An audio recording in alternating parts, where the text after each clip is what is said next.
আমি চেষ্টাও করি না। যতদিন ভগবান চাইবে নীরব হয়ে বাঁচবো।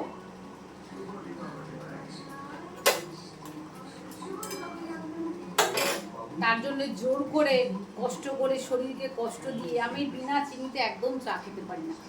তোমরা আমাকে একটু কমেন্ট করে জানাবে যে তোমরা কেউ চায়ে চিনি খাও কিনা, বা কে কে খাও কে কে খাও না। যদিও বা খাওয়াটা ভালোই নয়, কিন্তু কিছু করার নেই, আমার একদম ভালো লাগে না। আর যেটা মন চায় না সে কাজ আমি কখনো করি না, তোমরাও করবে না।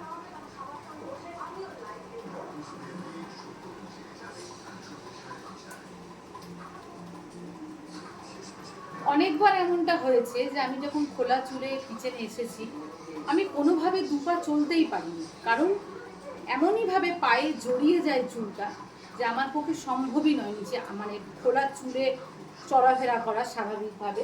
সেই জন্য আমি ভাবলাম যে চুলটাকে একটু সুন্দর করে টাইট করে খোঁপা করে দিই, কিন্তু সবাই চুলটা খোলা দেখতে ভালোবাসে, তাই কিছু করার নেই। আচ্ছা, আগে আমি চাটা ছেঁকে নিই। চাটা আমার হয়ে গেছে, আমার চায়ের কাপটা এখানে আছে, আমি নিয়ে আসছি। চায়ের কাপ আমি নিয়ে চলে এসেছি, চাটা ছেঁকে নিচ্ছি।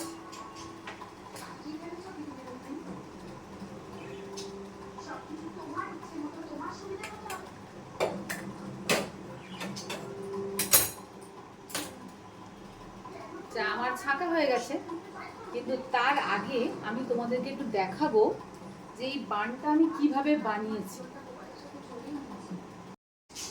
আচ্ছা, আমি একটু দেখাচ্ছি যে আমি খোঁপাটা কিভাবে বানিয়েছিলাম। Wait and watch.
তোমাদেরকে দেখালাম, যদি একটু আটকে গিয়েছিল চুলটা।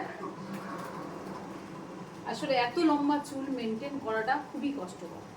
ঠিক আছে, এবার আমি একটু চা খেয়ে নিই, ততক্ষণ দেখা হবে পরের ভিডিওতে।